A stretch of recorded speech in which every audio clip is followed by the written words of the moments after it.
Les éditions Tellem présentent un enregistrement intégral de Le Château Noir de Glenn Cook, lu par Thierry Debrune. Chapitre 1er. Génépi. Tous les hommes naissent condamnés, disent les sages. Tous têtent le sein de la mort.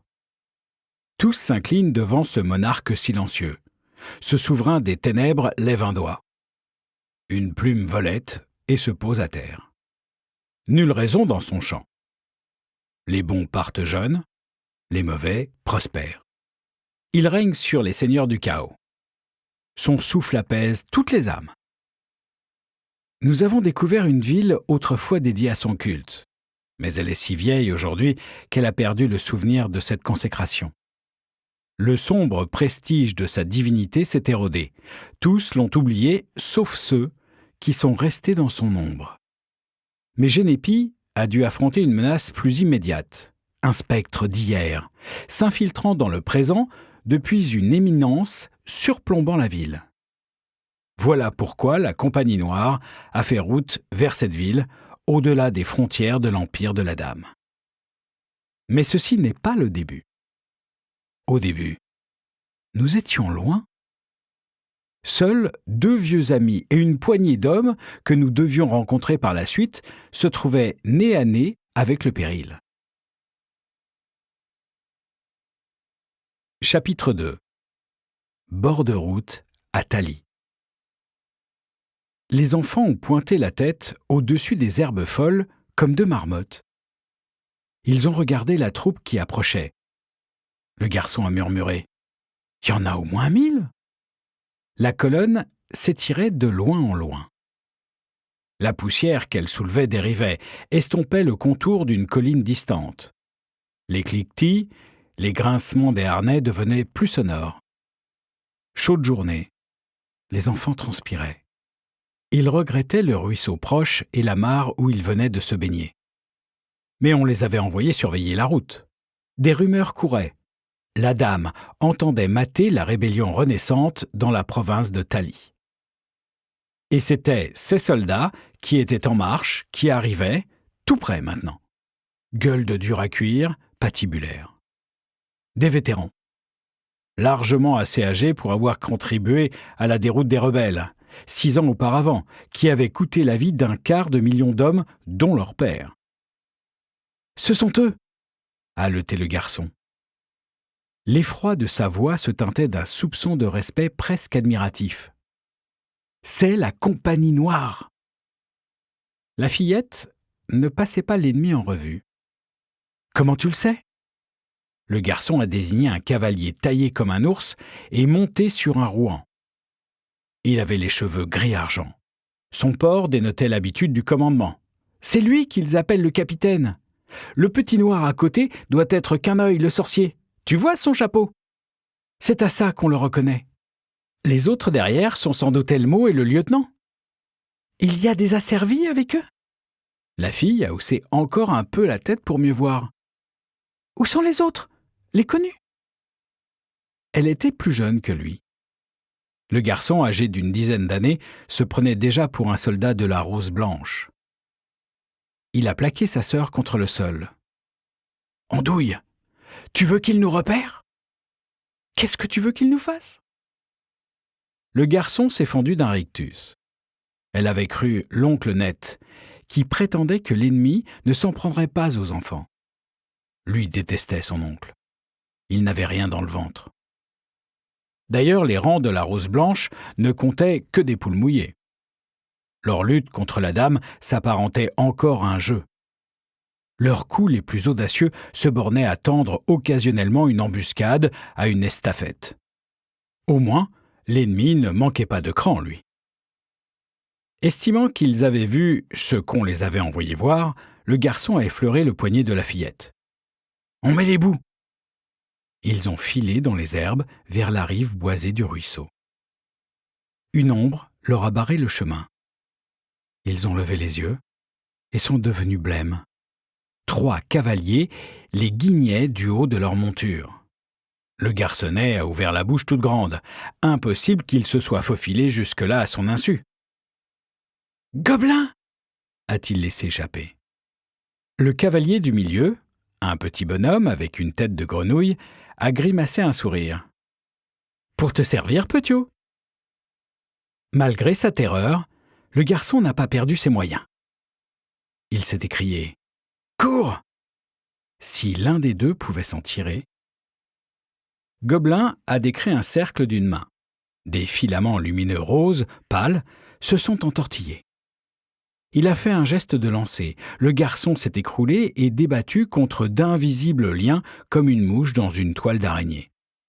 Sa sœur gémissait à une douzaine de pas. « On les embarque !» a déclaré Gobelin. « Ils devraient nous servir une histoire intéressante. » Chapitre 3 Génépi. Au lys de fer. Le lys se trouve dans la rue Florale, au cœur de la Coturne, le quartier le plus miteux de Génépi, où le goût de la mort titille toutes les langues, où une vie humaine vaut moins qu'une heure au chaud ou qu'un repas correct. Sa devanture s'affaisse sur le bâtiment qui le jouxte à droite, comme si elle cherchait désespérément un support pour s'y cramponner, à l'image de ses ivrognes de clients. Sa façade arrière ploie dans la direction opposée. Des taches grisâtres de moisissure éclaboussent ses murs de bois brut. Des planches de récupération calfeutrées de chiffon en obturent les fenêtres. Le vent mordant s'engouffre en hurlant dans les trous de son toit quand il souffle depuis les montagnes du Volander, où l'on voit, même l'été, les glaciers scintiller comme de lointaines veinures d'argent. Les vents marins ne valent guère mieux. Ils apportent une humidité glaciale qui vous ronge les os et pousse dans le port des flottilles de glaçons. Les contreforts broussailleux des monts Volander s'avancent jusqu'à la mer et encadrent l'embouchure du fleuve comme deux mains jointes en une cuvette contenant le port et la ville. Les habitations s'égrènent le long du cours d'eau et rampent sur chaque versant. Les classes riches, à Génépi, s'accaparent les hauteurs et fuient le fleuve. Les habitants de la Coturne, quand ils lèvent le nez de leur misère, lorgnent les maisons des nantis là-haut, qui se font face de part et d'autre de la vallée. Encore au-dessus, deux châteaux coiffent les crêtes. Sur les hauteurs sud, Durtil, bastion héréditaire des ducs de Génépi. Durtil est dans un piteux état de délabrement, comme d'ailleurs l'immense majorité des bâtiments de Génépi. Sous Durtil s'étend le cœur dévot de la ville, la clôture, sous laquelle se trouvent les catacombes. Une cinquantaine de générations y reposent, attendant le jour du passage sous la garde des veilleurs des morts. Sur l'arête nord se dresse une forteresse inachevée, laconiquement appelée le Château Noir. Son architecture échappe à toute référence connue. Des monstres grotesques vous regardent depuis ses créneaux. Des serpents tordent leur agonie pétrifiée le long de ses remparts. Aucun joint ne cimente ces blocs, d'une matière rappelant l'obsidienne. Cette construction grandit. Les gens de Génépi ne prêtent aucune attention au château ni à sa croissance. Ils ne veulent rien savoir de ce qui se passe là-haut. C'est bien rare qu'ils aient le temps de s'accorder une pause dans leur lutte pour survivre et de lever les yeux vers les cimes. Chapitre 4 Guet-apens à Thalie. J'ai tiré un 7, ajusté mes cartes, rejeté un 3, et j'ai contemplé l'as solitaire. À ma gauche, prêteur à marmonner. Pour le coup, le voilà à sec. Je l'ai regardé intrigué. Qu'est-ce qui te fait dire ça ? Il a pris une carte, poussé un juron et s'est défaussé. Tu tires une tronche de cadavre quand t'as pas de jeu, Toubib. Même ton regard s'éteint. Candy a tiré une carte, juré, rejeté un 5. Il a raison, Toubib.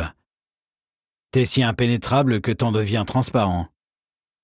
À toi, Otto.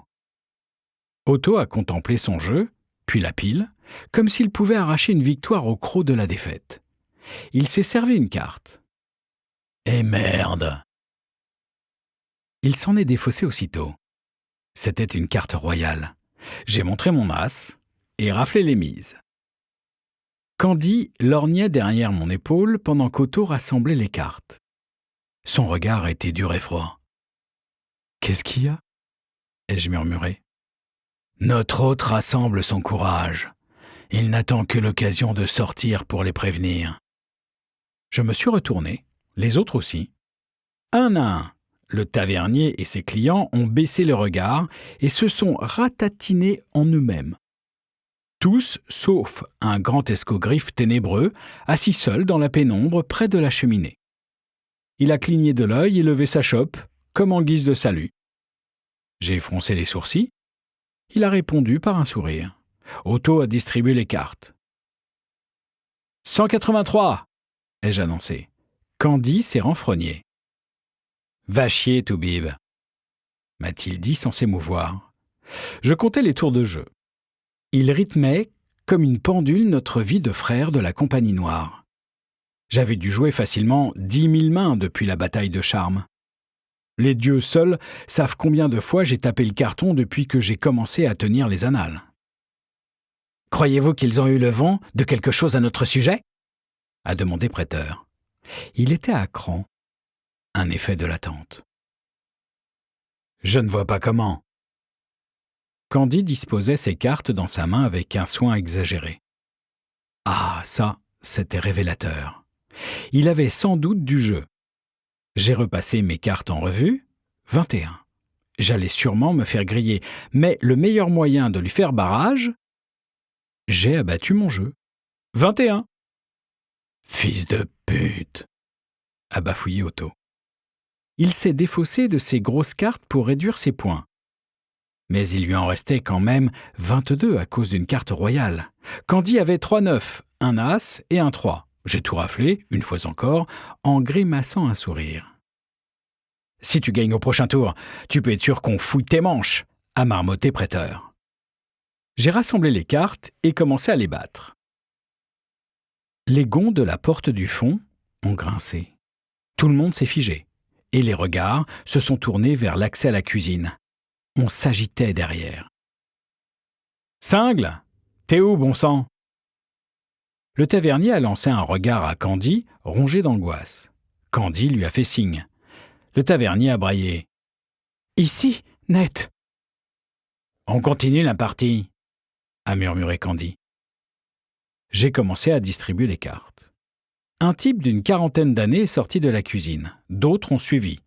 Tous vêtus en vert pommelé, des arcs leur barraient le dos. « Ils ont dû choper les gamins. Je ne sais pas, mais... » Quelque chose dans le regard de Cingle lui a mis la puce à l'oreille. « Qu'est-ce qui se passe ?» Nous avions suffisamment intimidé Cingle. Il ne nous donnerait pas. Tout en contemplant mes cartes, j'ai sorti mon tube à ressort. Mes compagnons en ont fait autant. Prêteur s'est défaussé de la carte qu'il venait de tirer, 1-2. D'habitude, il cherche le score minimal. Son jeu trahissait sa nervosité. Candy a raflé la carte rejetée et aligné une suite. As, 2, 3. Il s'est défaussé d'un 8. Un des comparses de Net a gémi. « Je te l'avais dit qu'on n'aurait pas dû envoyer les gosses !» Ça sonnait comme une vieille histoire ressassée. « Je te l'avais dit, tu peux te les garder !» a grogné Net. « Cingle, j'ai fait passer le mot pour la réunion. Faudra disperser l'équipement. »« On ne sait rien de sûr, Net !» est intervenu un autre type en vert. « Tu sais ce que c'est, les gamins !»« Tute-leur, les limiers de la dame sont à nos trousses. »« Je t'avais dit qu'on n'aurait pas dû s'en prendre à ces... » a repris le géniard. C'est alors qu'il s'est tu, s'apercevant qu'il y avait des étrangers dans la salle et que tous les clients habituels tiraient des mines de déterrés. Net a empoigné son épée. Ils étaient 9, si on comptait Cingle et quelques clients qui commençaient à se ranger à leur côté. Candy a renversé la table de jeu. Nous avons actionné les taquets de nos tubes à ressort. 4 fléchettes empoisonnées ont fusé à travers la salle commune. Nous avons dégainé les épées. Ça a duré quelques secondes. « Tout le monde va bien ?» a demandé Candy. « Moins gratigné » a dit Otto. Je l'ai examiné, rien d'inquiétant. « Retourne derrière le comptoir, mon pote » a commandé Candy à Cingle, qui l'avait épargné. « Les autres, Remettez la salle en ordre. Prêteur, surveille-les. Au moindre écart, tu les descends. Qu'est-ce que je fais des cadavres? Balance-les dans les puits. J'ai remis la table sur ses pieds, me suis rassis, et j'ai déroulé une feuille de papier. Dessiné dessus, il y avait l'organigramme de l'état-major insurgé. J'ai biffé net. Il se trouvait au milieu de la hiérarchie. « Cingle !» ai-je appelé. « Amène-toi par ici. » Le tavernier s'est approché avec l'enthousiasme d'un chien promis à une volée de coups de trique. « T'en fais pas, tout se passera très bien pour toi, si tu coopères. » Dis-moi qui étaient ces types. Il s'est mis à bafouiller comme de juste. « Seulement les noms !» ai-je insisté. Il a regardé le papier en fronçant les sourcils. Il ne savait pas lire. « Cingle, c'est étroit pour nager le fond d'un puits encombré de cadavres. » Il a dégluti, balayé la salle du regard. J'ai jeté un coup d'œil au grand type près de la cheminée. Il n'avait pas bougé de toutes les chauffourées. Il continuait d'observer la scène avec une apparente indifférence. Cingle a énoncé les noms. Certains figuraient sur ma liste, d'autres pas. J'ai supposé que ceux qu'elle ne mentionnait pas n'étaient que des sous-fifres. Tally avait été suffisamment bien quadrillé pour que cette liste soit fiable. Le dernier cadavre a été débarrassé du plancher. J'ai donné une piécette d'or à Cingle. Il a gloussé. Les clients lui ont jeté des regards mauvais. J'ai grimacé un sourire. « Pour tes services !» Cingle a blêmi, les yeux rivés sur sa pièce, le cadeau empoisonné. Ses patrons allaient penser qu'il avait contribué à tendre l'embuscade. « Tu l'as dans l'os ?» ai-je soufflé. « Tu veux t'en sortir vivant ?» Il m'a lancé un regard lourd de peur et de haine. « Mais bordel, vous êtes qui ?» a-t-il haleté d'une voix rauque. « La compagnie noire, Cingle, la compagnie noire. » Je ne sais pas comment il s'y est pris, mais il est devenu encore plus blanc. Chapitre 5. Genépi. Maronched. La journée était grise, froide et humide, calme, brouillardeuse et morne. Les conversations aux lisses de fer se résumaient à des monosyllabes péremptoires grommelés devant un feu malingre. Puis, la bruine s'est installée, tirant hermétiquement les rideaux du monde. Le long des rues sales et boueuses se faufilaient des silhouettes grises et brunes, têtes rentrées dans les épaules avec un air de chien battu. C'était un jour pourri, rongé jusqu'au trognon par le ver de la morosité. À l'intérieur de Lys, Maronched s'est interrompu un moment dans son essuyage de chope, histoire d'épousseter, comme il disait. Personne ne buvait dans ces pots de grès minables parce que personne n'achetait jamais de sa vinasse aigre. Personne n'en avait les moyens. Le Lys se dressait à l'extrémité sud de la rue Florale. Le comptoir de Shed, face à la porte d'entrée, se renfonçait à 20 pas dans la pénombre de la salle commune. Un troupeau de petites tables, abritant chacune sa couvée de chaises bancales, composait un dédale périlleux pour tout client débouchant de la lumière du jour. Une demi-douzaine de piliers de bois mal équarris s'ajoutaient au parcours d'obstacles. Les poutres du plafond étaient trop basses pour les clients de grande taille. Les lattes du plancher, gauchies et fendillées, grinçaient, et tout ce qui se répandait dessus s'écoulait inexorablement dans le sens de la pente. De vieux bibelots décoraient les murs, ainsi que des curiosités laissées jadis par des clients dont ceux d'à présent ignoraient l'histoire. Maronched était trop feignant pour les astiquer ou pour les décrocher. La salle commune formait un L au bout de son comptoir et s'étirait devant l'âtre où étaient disposées les meilleures tables. Au-delà de la cheminée, au plus sombre de la salle et à 1 mètre de la porte de la cuisine, se trouvait le pied de l'escalier desservant les chambres à l'étage. Un petit bonhomme chafouin a pénétré dans le labyrinthe. Il portait un fagot de débris de bois. « Shed, je peux ?»« Ah tiens, pourquoi pas, ça ? On en profitera tous. » Du feu moribond ne subsistait qu'un banc de cendres grises. Asa s'est installée près de la mère de Shed. La vieille June était aveugle. Elle ne pouvait pas le reconnaître. Il a déposé son fagot à ses pieds et s'est mis à tisonner le feu. « Rien du côté du port aujourd'hui ?» a demandé Shed. Asa a secoué la tête. « Rien à entrer, rien à sortir. Il n'avait que 5 portefaix à recruter. Déchargement de chariots, fallait se battre pour être retenu. » Shed a opiné du chef.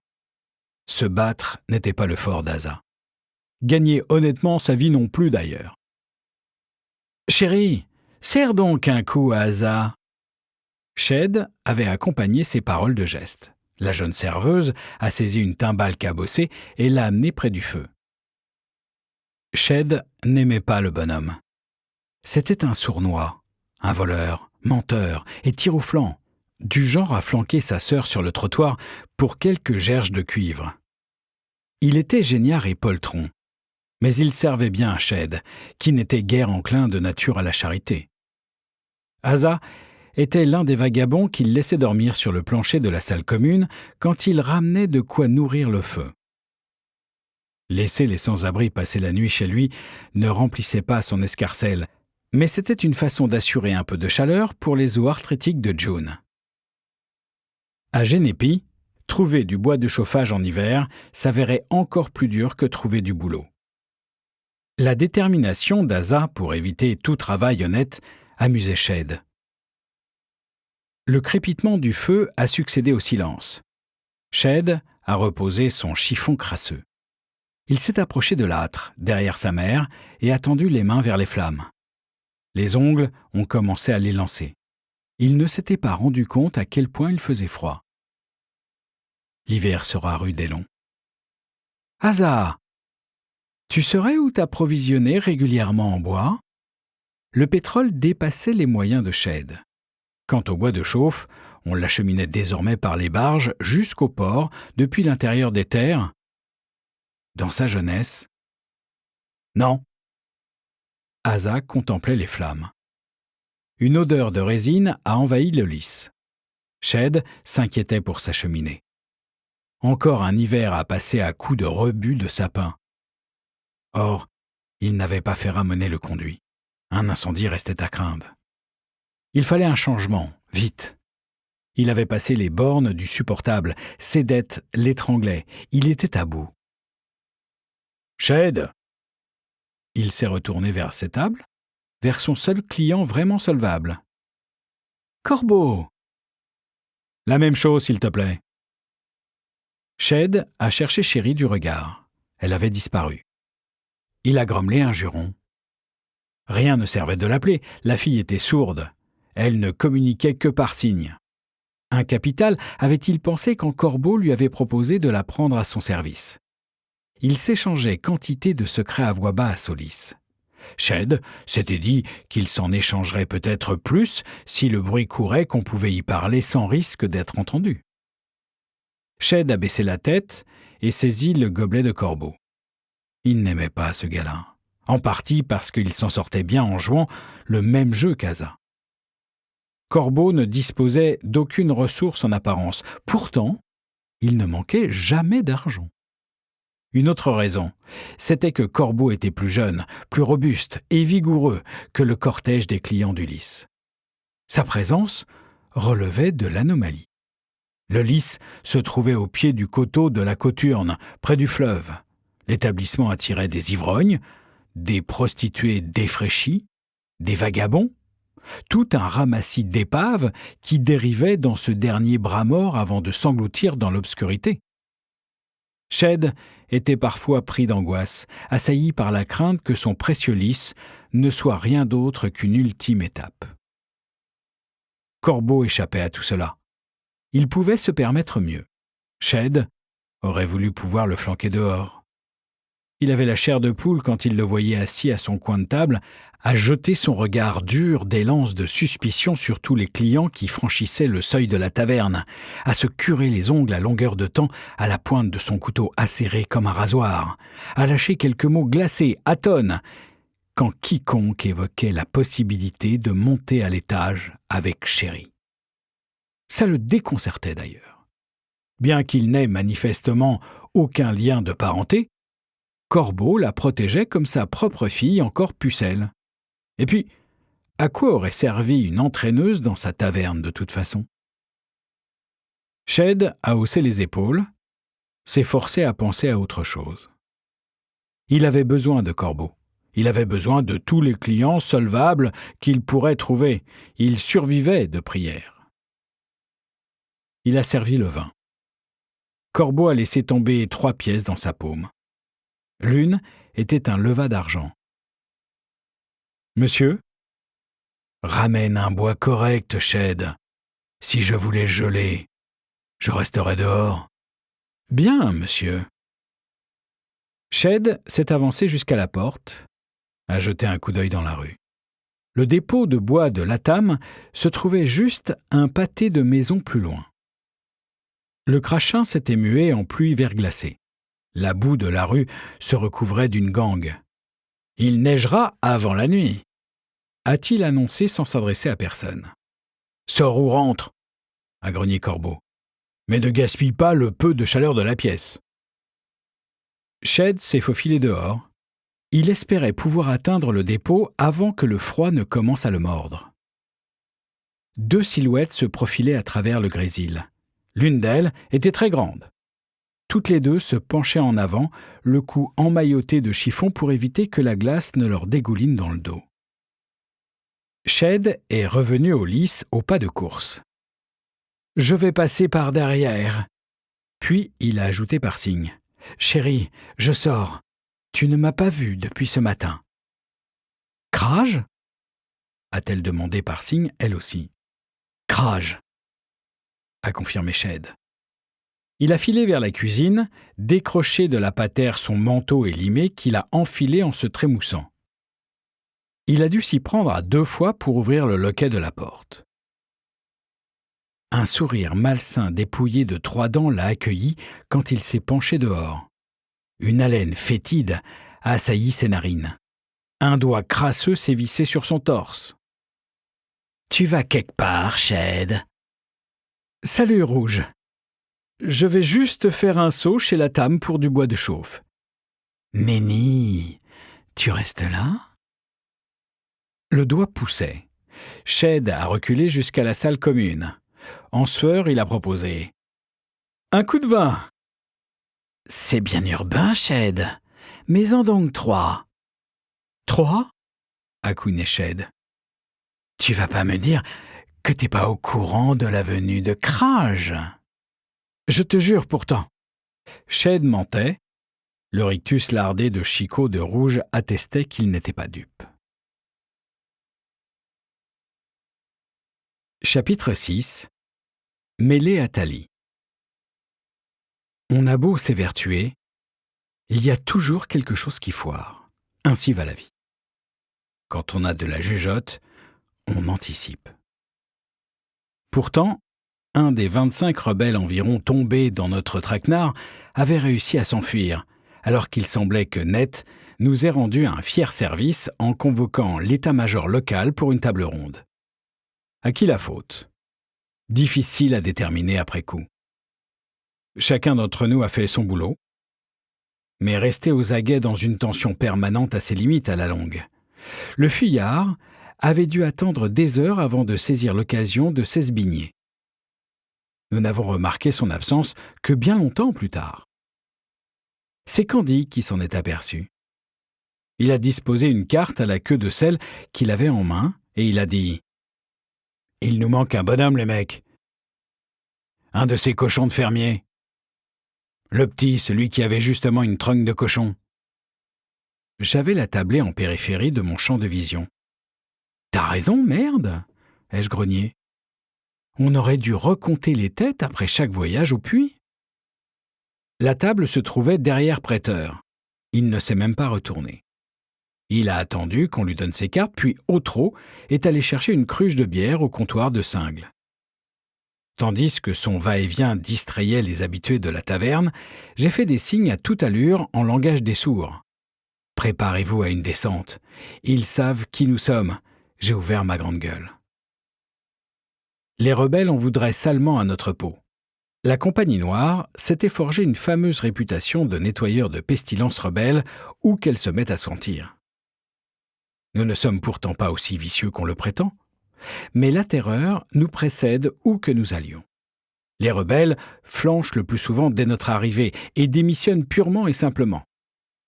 Mais pour l'heure, nous n'étions que 4, séparés de nos compagnons, et nous donnions l'air d'être inconscients de la menace. Ils allaient essayer. Restait à savoir s'ils frapperaient fort. Nous avions quelques atouts dans nos manches. On évite de jouer à la loyale autant que possible. La règle au sein de la compagnie, c'est d'assurer l'efficacité optimale pour le minimum de risque. L'escogriffe taciturne s'est levé, puis est sorti de l'ombre, la démarche raide, et a gravi l'escalier qui menait aux chambres. Candy a claqué des doigts. « Va voir, Otto !» Otto lui a filé le train. Il avait l'air tout gringalet dans son sillage. Les habitués observaient, curieux. Prêteur a demandé par signe. « Et maintenant ?»« On attend !» a répondu Candy à voix haute, et il a rajouté avec les mains « conformément à la mission ». « Pas marrant de jouer les appâts », a rétorqué Prêteur par signe. Il lorgnait nerveusement les escaliers. « On n'a qu'à donner son jeu à Otto quand même », a-t-il proposé.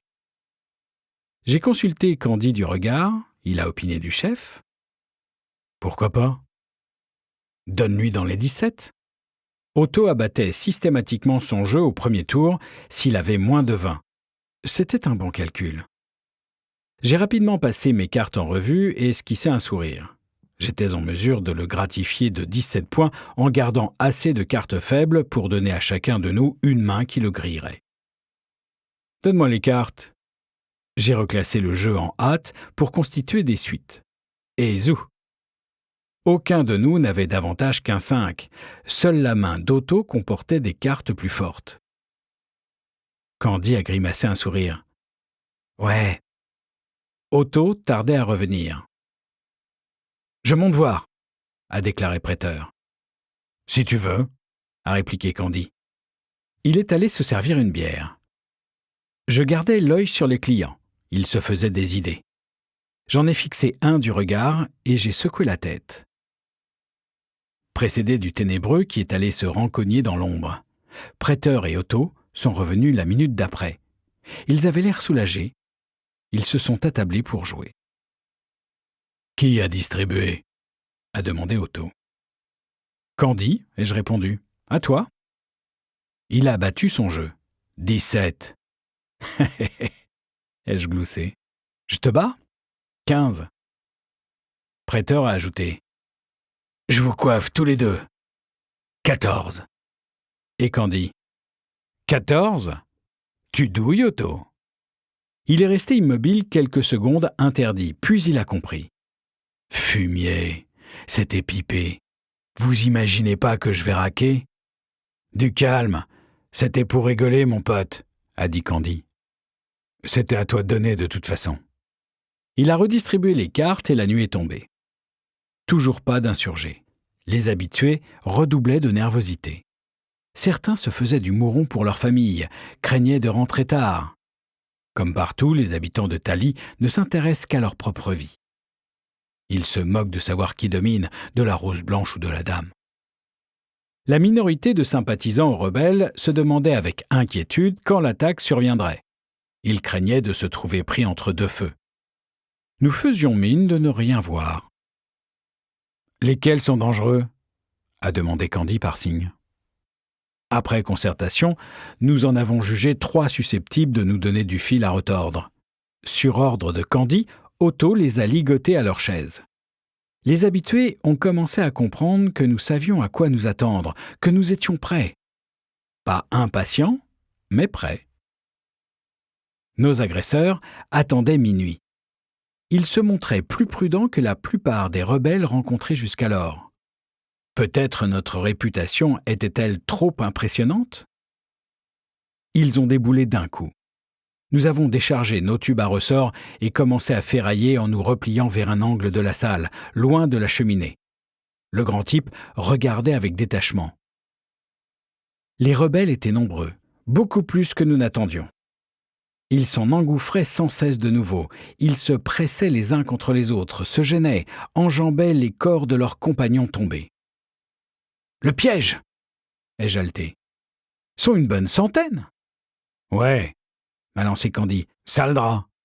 Il a décoché un coup de pied dans l'aine d'un assaillant et l'a tailladé comme il cherchait à se protéger. La salle regorgeait d'insurgés d'un mur à l'autre, et à en juger par le bruit, il devait encore y avoir une belle palanquée dehors. Il avait été décidé qu'on ne s'en tirerait pas. À vrai dire, c'était le plan. Mes narines ont frémi. Une odeur flottait dans l'air, très ténue, mais incongrue, subtile, dans la puanteur de peur et de trouille. « Protection !» ai-je braillé avant de sortir un tampon de laine mouillé de la giberne pendue à ma ceinture. Ça empestait pire qu'une moufette écrasée. Mes compagnons m'ont imité. Un type a hurlé quelque part, puis un autre. Les voix sont montées en une cacophonie infernale. Nos ennemis se sont agités, déroutés, paniqués. L'agonie déformait leurs traits. Des combattants se sont écroulés en se tordant convulsivement, mains crispées sur le nez ou la gorge. Je prenais garde à conserver mon tampon bien appliqué sur mon visage. L'escogriffe est sorti de l'ombre. De sang-froid, il a commencé à passer les guerrilleros au fil de sa lame argentée, longue d'une 40aine de centimètres. Il a épargné ceux des clients que nous n'avions pas ligotés à leur chaise. Par signe, il a annoncé « L'air est de nouveau respirable. »« Toi, tu surveilles la porte », m'a dit Candy. Il connaissait mon aversion pour ce genre de massacre.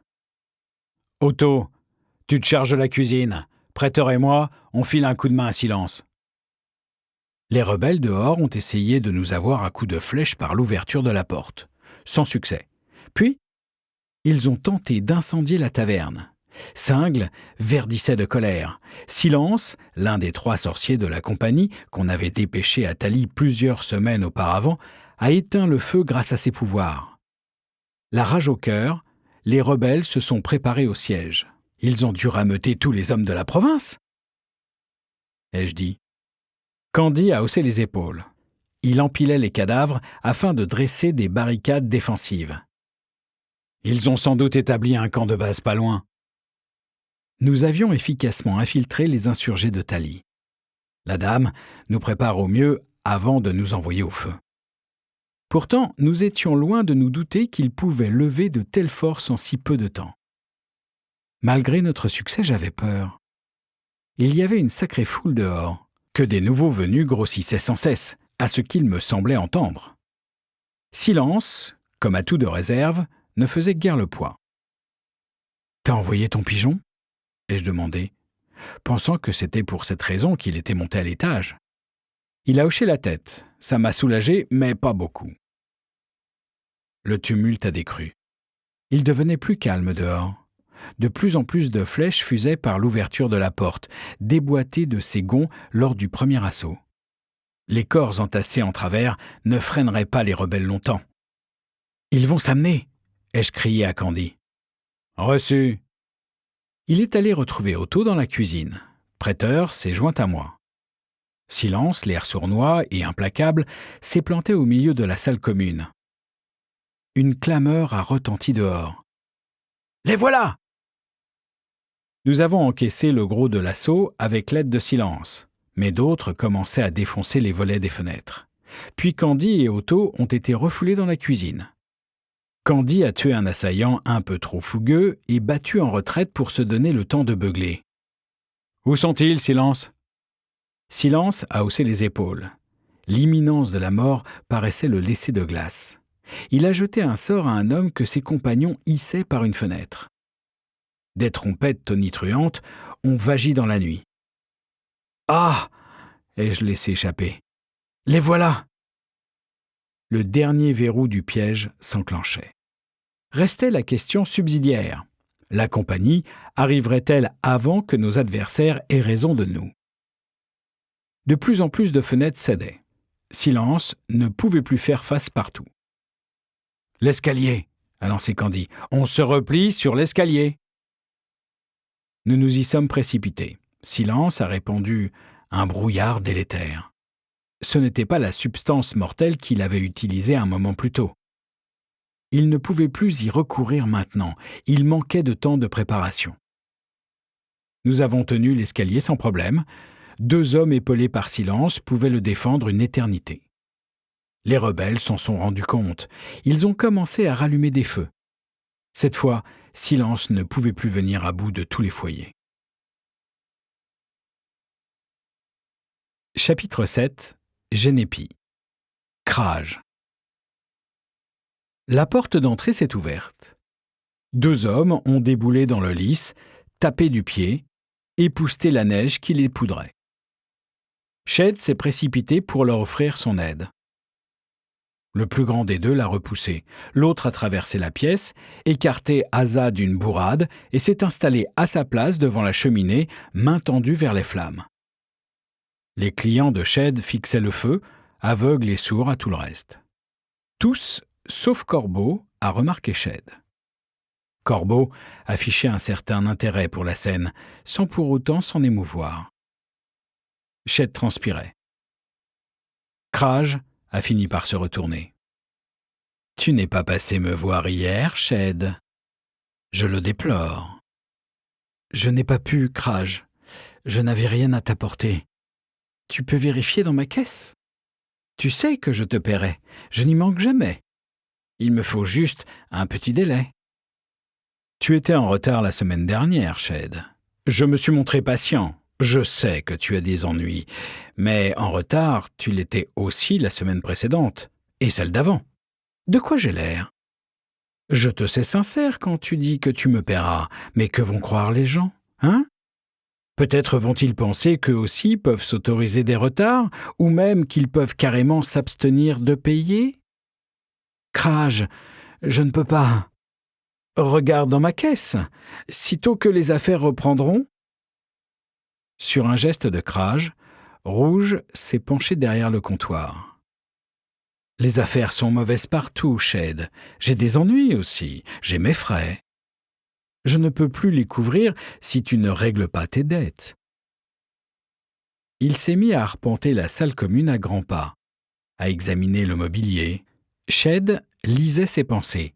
Il voulait le lys. Il voulait le savoir, lui, Shed, acculé au point de devoir lui céder la taverne. Rouge a passé la caisse à Kraj, qui a grimacé. Les affaires vont vraiment mal. Il a esquissé un geste. Le grand gaillard, Comte, a empoigné Shed par les bras et lui a rabattu les coudes dans le dos. Shed a failli s'évanouir. Kraj a grimacé un sourire mauvais. Fouille-le un peu, Rouge, au cas où il nous ferait des cachotteries. Puis il a empoché le contenu de la caisse. Pour un compte, Shed. Rouge a trouvé le levat d'argent que Corbeau avait donné au tavernier. Kraj a secoué la tête. Shed, tu m'as menti. Comte a commencé à lui écraser douloureusement les coudes, l'un contre l'autre. C'est pas à moi, a protesté Shed. C'est à Corbeau. Il voulait que j'aille acheter du bois. C'est pour ça que je m'apprêtais à partir chez la Tam. Kraj l'a transpercé du regard. Il le croyait. Shed le savait. Il n'avait pas le cran de mentir. Shed avait peur. Kraj était bien capable de s'acharner sur lui jusqu'à ce qu'il finisse par donner le lys, ne serait-ce qu'en échange de sa peau. Qu'adviendrait-il alors ? Il se retrouverait sans un gerche, à la rue, avec une vieille femme à charge ? La mère de Shed a insulté Kraj. Tout le monde l'a ignoré, Shed compris. Elle ne pouvait faire de mal à une mouche. Chéri, pétrifié dans l'encoignure de la porte de la cuisine, un poing plaqué contre la bouche, lançait des appels du regard. Elle regardait Corbeau bien plus que Kraj et Shed. « Qu'est-ce que je lui casse, Kraj ?» a demandé Rouge. Shed s'est liquéfié. Rouge aimait son boulot. « Tu devrais pas nous faire de cachotterie, Shed. Tu ne devrais pas mentir à Kraj. » Il a décoché un méchant coup de poing. Shed a eu un haut-le-cœur. Il a essayé de s'affaler en avant. Comte l'a redressé. Rouge a cogné de nouveau. Une voix froide et posée a retenti. Il dit vrai. Je l'avais envoyé chercher du bois. Kraj et Rouge se sont retournés. Comte n'a pas relâché sa prise. « T'es qui, toi ?» a demandé Kraj. « Corbeau, laissez-le. » Kraj a échangé un regard avec Rouge, lequel a déclaré « Je crois que vous n'auriez peut-être pas intérêt à causer sur ce ton à Monsieur Kraj. » Corbeau a levé les yeux. Rouge s'est voûté en position de défense, puis, conscient qu'on le regardait, il s'est avancé et a voulu le gifler. Corbeau a saisi la main au vol et lui a imprimé une torsion. Rouge est tombé à genoux en grinçant un gémissement entre ses dents serrées. « C'était pas malin », a commenté Corbeau. Interloqué, Kraj a répliqué. « Les malins, c'est à leurs actes qu'on les reconnaît, monsieur. Relâchez-le, tant que vous avez encore le loisir d'agir. » Corbeau a souri, pour la première fois d'autant que Ched s'en souvenait. C'était vraiment pas malin. Il y a eu un craquement sonore. Rouge a hurlé. « Comte !» a aboyé Kraj. Comte a envoyé Ched dinguer. 2 fois plus grand que Rouge, il était vif, fort comme une montagne et à peu près aussi intelligent. Personne ne lui résistait. Une méchante lame d'une 20aine de centimètres est apparue dans le poing de Corbeau. Comte a pilé si brusquement qu'il a perdu l'équilibre. Il a basculé en avant et repoussé le bord de la table de Corbeau dans sa chute. « Oh merde !» a grogné Ched. L'un des deux allait y rester. Kraj ne passerait pas l'éponge. Les affaires en souffriraient trop. Mais quand Comte s'est relevé, Kraj lui a demandé d'un ton presque badin. « Comte, va aider Rouge !» Comte s'est retourné docilement vers Rouge, qui s'était traîné à l'écart en se tenant le poignet. « Je crois qu'il y a un petit malentendu entre nous, » a repris Kraj. « Je vais être clair, Ched. Tu disposes d'une semaine pour me payer, dettes et intérêts. Mais pas de mais, Ched. Ce sont les termes qui étaient convenus. Tu dévalises qui tu voudras. Vends ta bicoque. Mais trouve l'argent. » Le sinon coulait de source. « Je vais m'en sortir, » a estimé Ched. « Il ne me fera pas de mal, je suis trop bon client. » Restait à savoir comment, bordel. Impossible de liquider le fonds, pas à l'approche de l'hiver. Sa vieille mère ne survivrait pas à la rue. Une bouffée d'air glacial s'est engouffrée dans le lys. Kraj, immobile sur le pas de la porte, a dardé un regard noir sur Corbeau. L'autre ne s'est pas donné la peine d'y répondre. « Du vin, Ched !» a exigé Corbeau. « On dirait que j'ai renversé mon verre. » Ched s'est empressé malgré sa douleur. Il avait la servilité dans le sang. « Je te remercie, Corbeau, mais tu n'aurais pas dû t'en mêler. Il te tuera maintenant. » Corbeau a haussé les épaules. « File chez le marchand de bois avant que quelqu'un d'autre n'essaie de te délester de mon argent. » Ched a jeté un coup d'œil vers la porte. Il n'avait pas envie de sortir. Peut-être qu'il l'attendait. Et puis son regard s'est posé de nouveau sur Corbeau. Il se curait les ongles avec sa saleté de couteau. « J'y vais !» Il neigeait maintenant. La rue était traîtresse. Seule une fine pellicule blanche recouvrait la boue. Ched ne pouvait s'empêcher de se demander ce qui avait poussé Corbeau à intervenir. Protéger son argent ? Explication raisonnable. Seulement quelqu'un de raisonnable aurait filé doux en présence de Kraj. Pour un regard de travers, Kraj égorgeait. Corbeau était nouveau dans le coin, peut-être ignorait-il sa réputation. Il allait l'apprendre à ses dépens. Sa vie ne valait pas plus de 2 gerches. Corbeau avait manifestement de l'argent. Il ne se promenait sûrement pas avec tout son pécule en permanence. Peut-être qu'il en cachait une partie dans sa chambre. Assez pour payer Kraj, qui sait. Peut-être qu'il pourrait lui tomber sur le rable. Kraj apprécierait. « Montre la couleur du pognon !» a répondu Latam quand il lui a demandé un peu de bois. Ched a exhibé le levat d'argent de Corbeau. Qui c'est qui est mort cette fois ?» Shed a rougi. Une vieille prostituée avait rendu l'âme au lys l'hiver précédent. Shed l'avait détroussée avant d'appeler les veilleurs. Sa mère et lui avaient vécu au chaud le restant de l'hiver. Toute la coturne était au courant parce qu'il avait commis la bévue d'en parler à Asa. En principe, les veilleurs empochaient les biens des morts. C'était, outre les donations, ce qui leur permettait de subvenir à leurs besoins et d'entretenir les catacombes. « Personne ?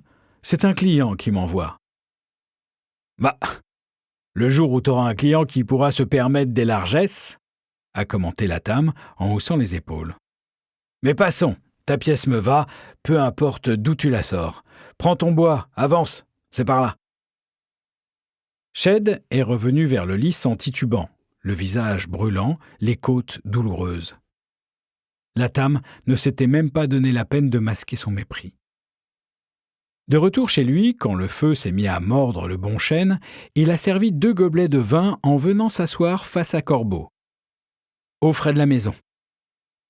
Corbeau a gardé le regard fixe un moment, il a siroté une gorgée, puis il a placé son gobelet avec une méticuleuse précision sur une macule du plateau de la table. « Qu'est-ce que tu veux ?»« Te remercier à nouveau. »« Y a pas à me remercier. »« Te mettre en garde alors. Tu n'as pas pris Kraj assez au sérieux. » Latham est entré à pas lourd, chargé d'une brassée de bois, ronchonnant parce qu'il ne pouvait pas utiliser sa carriole. Il lui faudrait effectuer pas mal d'allers et retours. « Va-t'en, Shed !» Alors comme Shed se levait, le feu aux joues, Corbeau l'a retenu en claquant des doigts. « Attends, tu te sens redevable ? Alors un de ces 4, je te demanderai un service. Tu le feras, pas vrai ? » « Bien sûr, Corbeau. Ce que tu voudras, tu n'as qu'à dire. » Retourne t'asseoir près du feu, Shed. Le tavernier s'est insinué entre Asa et sa mère, et c'est comme eux muré dans un silence maussade. Ce Corbeau lui donnait vraiment la chair de poule. L'homme en question était pour leur lancer dans un vif échange de signes avec la jeune serveuse sourde. Chapitre 8. Tali. Verrou. J'ai posé la pointe de mon épée sur le sol de la taverne. Le dos voûté de fatigue, j'ai toussé faiblement dans la fumée. J'ai titubé, me suis traîné mollement vers une table renversée pour m'y appuyer. Le contre-coup. J'avais bien cru que c'était la fin, cette fois. S'ils n'avaient pas été contraints d'éteindre eux-mêmes les feux.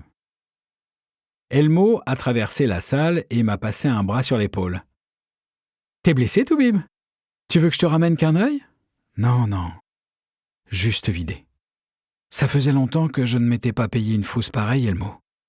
Je me suis vu y passer. » Il a crocheté une chaise avec le pied, l'a rapprochée et m'a fait asseoir. C'était mon ami le plus proche. Un vieux dur à cuire, maigre et noueux, rarement d'humeur maussade. Du sang frais maculait sa manche gauche. J'ai essayé de me lever. « Assis !» m'a-t-il ordonné. « Poche s'en chargera. » Poche, c'était le gars que je formais au métier de médecin, un jeuneau de 23 ans. La compagnie vieillit, en tout cas son noyau, ceux de ma génération. Elmo a passé la 50aine, le capitaine et le lieutenant campent de part et d'autre du 5-0, et mes 40 ans sont loin. On les a tous eus, pour ainsi dire. Elmo s'est assis sur une autre chaise. Caneuil, Gobelin et Silence sont partis traquer ceux qui se sont fait la belle. Sa voix était distraite. La moitié des rebelles de la province, du premier coup. On se fait trop vieux pour ça. Des hommes ramenaient des prisonniers à l'intérieur et les passaient en revue pour essayer de démasquer ceux qui détenaient des renseignements utiles. On devrait laisser ce genre de boulot aux gamins. Ils ne seraient pas s'en dépêtrer ? Les yeux dans le vide, il s'est mis à rêvasser d'un lointain et ancien ailleurs. « Ça va ?» Il a opiné du chef pour se démentir aussitôt. « À quoi ça rime, Toubib ? Ça n'aura donc pas de fin ?» J'ai attendu la suite. Il en est resté là, pas loquace le gaillard. Surtout quand il s'agit de se livrer. Je lui ai donné un petit coup de coude. « Qu'est-ce que tu veux dire ?»« Ça continue toujours pareil, la chasse aux rebelles. Quand il n'y en a plus, il y en a encore. C'était déjà comme ça à l'époque où on travaillait pour le syndic à Béryl. On pourchassait les dissidents, et avant Béryl déjà. 36 ans à rabâcher la même vieille rengaine. Et pour ce qui me concerne, jamais assuré de faire le bien. Maintenant, moins que jamais. » C'était bien Delmo de taire ses réserves pendant 8 ans avant de les déballer abruptement. On n'est pas en mesure de changer quoi que ce soit. La dame n'apprécierait pas qu'on prétende tout d'un coup mener ceci comme ci ou s'abstenir de cela. Nous n'avions pas eu trop à nous plaindre au bout du compte au service de la dame. Bien que nous écopions des missions les plus dures, nous n'avions jamais eu à effectuer les sales besognes. Les troupiers s'en chargeaient. Des coups de main préventifs, oui, d'accord. Des massacres sporadiques, mais toujours dans la logique du boulot, nécessité militaire. Nous n'avions jamais eu à commettre d'atrocités. Le capitaine, d'ailleurs, ne l'aurait pas toléré. Il ne s'agit pas de moralité, Toubib. Qu'est-ce qui est moral dans une guerre ? Être plus fort que l'autre ? Non. Je suis seulement fatigué. Ça n'a plus le parfum de l'aventure, hein ? Depuis longtemps ? C'est devenu un boulot que je fais faute de connaître autre chose et dont tu t'acquittes très bien. Ça ne l'aidait pas, mais c'était tout ce que j'avais trouvé à dire. Le capitaine est entré de son pas traînant d'ours et observait le Capharnaüm d'un œil froid. Il s'est approché. « Combien en avez-vous eu, Toubib ? On n'a pas encore procédé au décompte, l'essentiel de leur état-major, je dirais. » Il a opiné du chef. « T'es blessé ? » À plat, physiquement et nerveusement. Ça faisait une paye que je ne m'étais pas offert une trouille pareille. Il a remis une table sur ses pieds, attiré une chaise, déballé un paquet de cartes. Le lieutenant est venu le rejoindre. Plus tard, Candy a ramené Single. On ne sait trop comment le tavernier avait sauvé sa peau. « Notre ami a quelques noms à te donner, Toubib. » J'ai déplié mon papier, biffé ceux que m'énumérait Single. Les chefs de peloton ont commencé à désigner des prisonniers pour les assigner à creuser des tombes.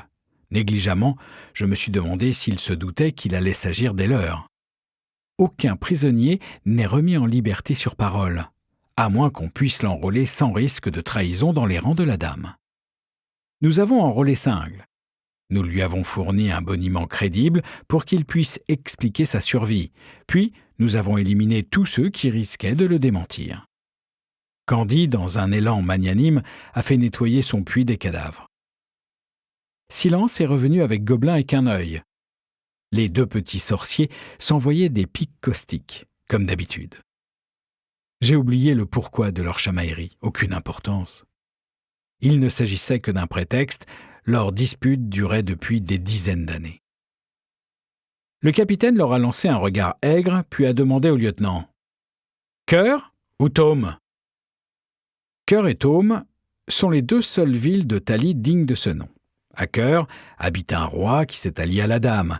Elle l'a couronné il y a 2 ans après que Murmure a liquidé son prédécesseur. Il est tout sauf populaire dans la contrée. Mon point de vue, qu'on ne me demande d'ailleurs pas, c'est qu'elle devrait le destituer avant qu'il ne lui cause trop d'ennuis. Gobelin a allumé un feu, ça pinçait le matin. Il s'est agenouillé devant pour se retirer les doigts. Quinœil farfouillait derrière le comptoir de Single. Il a trouvé une cruche de bière miraculeusement rescapée. Il l'a lampée d'un trait, s'est essuyé les lèvres, a jeté un coup d'œil à la ronde et m'a adressé un clin d'œil. « C'est reparti !» ai-je murmuré. Le capitaine a levé le regard. « Hein ?» Quinœil et Gobelin. « Ah !» Il s'est replongé dans son travail pour ne plus s'en distraire. Une tête s'est composée dans les flammes, devant la petite face de grenouille de Gobelin. Il ne la voyait pas. Il avait les paupières closes. J'ai regardé Quinœil. Lui aussi avait le sien scellé. Son visage était tout sillonné, ride sur ride, sous l'ombre de son chapeau à bord flottant. La tête dans le feu s'est précisée. « Hé !» Le visage m'a fait tressaillir un instant. Le regard braqué dans ma direction, il me rappelait celui de la dame. Disons, celui que la dame arborait le jour où je l'avais rencontrée. C'était pendant la bataille de Charmes. Elle m'avait convoqué pour sonder mon esprit, elle craignait une conspiration ourdie par les 10 qui étaient asservis. Ça a réveillé ma trouille. Cette peur ne me lâche plus depuis des années. Si jamais la dame me questionne de nouveau, la Compagnie Noire devra se passer de son plus vieux médecin et analyste. Je sais des choses pour lesquelles elle aplatirait des royaumes. Le visage dans le feu a tiré une langue comme celle d'une salamandre. Gobelin a poussé un cri aigu. Il s'est levé d'un bond, une main sur son nez cloqué. Querneuil sifflait une autre bière, tournant le dos à sa victime. Gobelin a grimacé en se frottant le nez et s'est rassis. Querneuil a pivoté un petit peu, juste assez pour l'ajuster en périphérie de son champ de vision. Il attendait que Gobelin recommence à dodeliner de la tête. Ce petit jeu durait depuis des années. Tous les deux appartenaient déjà à la compagnie lors de mon intégration. Querneuil depuis au moins un siècle. Il est vieux, mais aussi alerte que n'importe quel gaillard de mon âge. Peut-être même plus vif. Dernièrement, je me suis pris à ressentir de plus en plus le poids de mon âge, qui trop souvent me hante et me rappelle tout ce que j'ai manqué. J'ai beau me moquer des citadins ou des paysans enchaînés à leurs petits lopins de terre, tandis que j'arpente le monde à nu et découvre ses merveilles, quand mon heure viendra, aucun enfant ne portera mon nom. Aucune famille ne me pleurera, sinon mes frères d'armes. Nul ne se souviendra de moi et ne dressera de stèle sur mon ultime parcelle de terre froide. J'aurais beau avoir assisté à tant d'événements, je partirais sans rien avoir accompli, à part ces annales. Quelle vanité! Écrire ma propre épitaphe en la fardant de l'histoire de la compagnie. Je suis dans une veine morbide. Va falloir que je me surveille. Tout en marmottant, Querneuil a posé ses mains jointes en coupe sur le plateau du comptoir, puis les a écartées. Une méchante araignée grosse comme le poing est apparue, dotée d'une queue d'écureuil ébouriffée. Qui a prétendu que Querneuil manquait d'humour? La bestiole est descendue précipitamment jusqu'au sol, a sautillé jusqu'auprès de moi, esquissé un rictus à l'attention de la trogne noire de Querneuil, qui ne portait pas son bandeau oculaire, puis s'était lancée vers Gobelin. L'essence de la sorcellerie, même pour ceux qui la pratiquent sans fumisterie, c'est de dérouter. L'araignée à queue broussailleuse en était l'illustration. Gobelin ne roupillait pas. Il était tapi aux aguets. Quand l'araignée s'est approchée, il s'est retourné subitement et lui a lancé un tison. L'araignée s'est baissée pour l'esquiver. Gobelin s'est mis à marteler le sol, en vain. Sa cible bondissait d'un côté puis de l'autre comme une flèche, gloussant avec la voix de Querneuil. Le visage s'est reformé dans les flammes. Sa langue a pointé. Le fond de culotte de Gobelin a commencé à roussir. « Je n'y crois pas !» me suis-je exclamé. « Quoi ?» a demandé le capitaine sans tourner la tête. Lui et le lieutenant étaient en train de se disputer ferme à propos des avantages respectifs de Tome et de Cœur comme prochaine tête de pont. D'une façon ou d'une autre, le mot passe. Les hommes ont afflué pour le dernier round de la querelle. Querneuil me paraît parti pour l'emporter, ai-je commenté. Vrai ? Pendant un moment, le grand ours gris a prêté un peu attention. Querneuil n'avait pas surclassé Gobelin depuis des années. La bouche de grenouille de Gobelin s'est tordue pour émettre un aboiement de surprise et de colère. Il s'est mis à danser en s'administrant à 2 mains de grandes claques sur le postérieur. « Espèce de petit serpent !» a-t-il vociféré. « Je vais t'étrangler. Je vais t'arracher le cœur et le bouffer. Je vais... » Sidérant. Absolument sidérant. Gobelin ne perd jamais ses moyens. Il réplique. Alors, Querneuil se creuse de nouveau ses méninges vislardes. Si Gobelin a pris sa revanche, lui s'estime perdant. « Calmez-les avant que ça ne vire au vinaigre !» a commandé le capitaine. Elmo et moi, nous sommes interposés dans nos petits souliers. Gobelin ne lançait pas ses menaces en l'air. Qu'un œil l'avait vraiment fichu en rogne, pour la première fois dont je me souvenais. « Du calme !» ai-je soufflé à Qu'un œil. Il s'est arrêté. Lui aussi se rendait compte que ça prenait mauvaise tournure. Plusieurs hommes ont maugré. Des paris tombaient à l'eau. D'habitude, personne ne mise un radis sur Qu'un œil, tant il coule de source que c'est Gobelin qui aura le dessus. Pourtant, cette fois, il avait l'air vulnérable. Gobelin n'entendait pas en rester là. Il n'entendait pas non plus respecter les règles tacites. Il a saisi une épée par terre et s'est précipité sur Qu'un œil. Je n'ai pas pu m'empêcher de sourire. Gobelin, tout petit, les traits déformés par un rictus féroce, brandissant une arme ébréchée trop grande pour lui. Il avait l'air d'une caricature assoiffée de sang. Elmo n'a pas pu le maîtriser. J'ai appelé de l'aide. Quelques gars lestes ont aspergé le dos de Gobelin. Il a virevolté, poussé un juron et s'est mis à préparer un maléfice. Du vilain à coup sûr. Une douzaine d'hommes sont intervenus. Quelqu'un lui a balancé un autre seau d'eau. Ça l'a refroidi. Au moment où on le délestait de son épée, il avait l'air confus, hargneux, mais confus. Je l'ai ramené près du feu et me suis assis à côté de lui. « Qu'est-ce qu'il y a ? Qu'est-ce qui s'est passé ?» J'ai jeté un regard en coin au capitaine. Qu'un œil se tenait devant lui, penaud. Il essuyait un savon pas piqué des vers et pas volé non plus. « Je sais pas, Toubib. » Gobelin s'est affaissé et s'est absorbé dans la contemplation du feu. Ça a été comme la goutte qui a fait déborder le vase, l'embuscade de ce soir. Toujours la même rengaine. Il y a toujours une nouvelle province à mater, toujours plus de rebelles. Ils prolifèrent comme des asticots dans une tourte à la viande. Je vieillis de plus en plus, et je n'ai rien fait jusqu'à présent pour rendre le monde meilleur. Même, à bien y regarder, je trouve qu'on n'a contribué qu'à le rendre pire. Il a secoué la tête. Bon, ce n'est pas vrai. Enfin, ce n'est pas ce que je voulais dire, mais je ne vois pas comment l'exprimer mieux. Ça tient de l'épidémie. Quoi ? Rien. Je pense à voix haute. Elmo, moi, Gobelin, et bien d'autres, à en juger par leur attitude ces derniers temps. Quelque chose clochait au sein de la compagnie noire. Des questions me taraudaient. Mais je ne me sentais pas de taille à les creuser, trop déprimantes.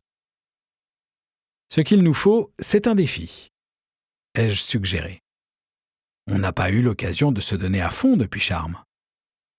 Ce n'était qu'une demi-vérité. S'investir complètement dans une opération dans le seul but d'y survivre était peut-être une bonne prescription pour les symptômes, mais certainement pas un remède aux causes. En tant que médecin, je répugnais à traiter les symptômes uniquement. Ils risquaient de ressurgir indéfiniment. C'était à la racine du mal qu'il fallait s'attaquer. « Ce qu'il nous faut », a répondu Gobelin d'une voix basse, à peine audible dans le crépitement du feu, « c'est une cause en laquelle on puisse croire. » Ouais, ai-je reconnu. Aussi. D'un peu plus loin sont montés les cris de terreur atroces des prisonniers. Ils venaient de comprendre qu'ils allaient remplir les fosses qu'ils avaient eux-mêmes creusées. Chapitre 9. Génépi. La mort-paix. Au fil des jours, la peur de Shed croissait. Trouver de l'argent pressait. Kraj répandait la nouvelle. Il allait servir d'exemple. Il reconnaissait bien là sa tactique. Kraj voulait l'intimider jusqu'à ce qu'il cède le lys. Si la taverne ne valait pas grand-chose, elle valait quand même bien plus que sa dette. Kraj en tirerait plusieurs fois le montant de son investissement initial en la revendant, à moins qu'il ne l'aménage en maison close. Baron Shed et sa mère se retrouveraient à la rue, où le rire funèbre de l'hiver leur cinglerait le visage. Tuer quelqu'un, avait insinué Kraj. Détrousser. Shed soupesait les deux options. Il était prêt à tout pour garder le lys et protéger sa mère. Si seulement il avait pu compter sur une véritable clientèle. Il ne logeait jamais que des filous qui resquillaient leur nuit, ou des parasites. Il lui fallait des hôtes solvables et réguliers, mais pas moyen d'en attirer sans rénover son auberge. Et pour cela, il fallait de l'argent. Asa a déboulé par la porte d'entrée, pâle, hagard. Il s'est précipité droit vers le comptoir. « T'as déjà trouvé une réserve de bois ?» lui a demandé Shed. Le petit bonhomme a secoué la tête et posé 2 gerches sur le comptoir. « Donne-moi à boire. » Shed a rangé les pièces dans sa cassette. On ne pose pas de questions sur l'origine de l'argent. L'argent n'a pas de provenance. Il a rempli une chope jusqu'à la mesure. Asa a tendu le bras avidement. « Oh non !» a dit Shed. « Raconte un peu d'abord. »« Allez quoi, je viens de te payer, Shed. »« Ouais. Et moi, je te servirai quand tu m'auras dit ce qui te chamboule à ce point. »« Où il est, Corbeau ?»« En haut, il dort.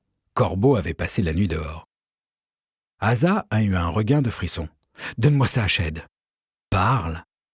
C'est bon. » Kraj et Rouge m'ont alpagué. Ils voulaient des tuyaux sur Corbeau. Shed a deviné aussitôt d'où Asa tirait son argent. Il avait essayé de vendre Corbeau.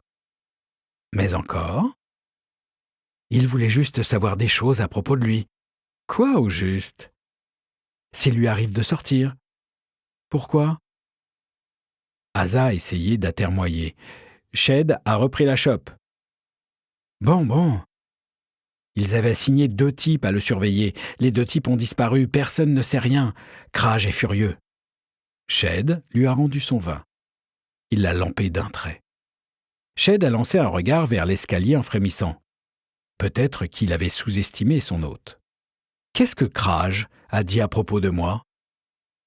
Ça pourrait valoir une autre chope, Shed. Je t'en donnerai une de chope, et pleine à ras-bord même. J'ai pas besoin de toi, Shed. Je me suis fait des relations. Je peux dormir chez Kraj quand je veux. Shed a grommelé. Son visage est devenu masque. T'as gagné. Il a servi le vin. Il va te mettre hors jeu, Shed, quel qu'en soit le prix.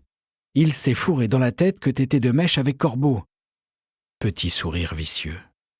Le seul truc qui le turlupine, c'est de savoir où t'as trouvé le cran de t'opposer à lui. C'est pas le cas. J'ai rien à voir avec Corbeau, Asa, tu le sais bien. Asa savourait l'instant. J'ai essayé de le dire à Kraj, Shed. Il n'a pas voulu l'entendre. Vide ton verre et dégage, Asa. Shed? La voix d'Asa retrouvait son vieil accent géniard. Tu m'as entendu? Du vent. Va retrouver tes nouveaux amis, voir combien de temps ils se serviront de toi. Shed? Ils te rejetteront à la rue, Asa. Tu m'y retrouveras avec moi. Barre-toi, espèce de sansu. Asa a bu son vin et prit la porte, la nuque rentrée dans les épaules. Il avait compris que Shed voyait juste. Son association avec Kraj serait fragile et brève. Shed a voulu prévenir Corbeau. Il ne lui a pas accordé la... Nous espérons que vous avez apprécié cet aperçu. Pour continuer à écouter ce livre audio sur Google Play Livres, utilisez le lien dans la description de la vidéo.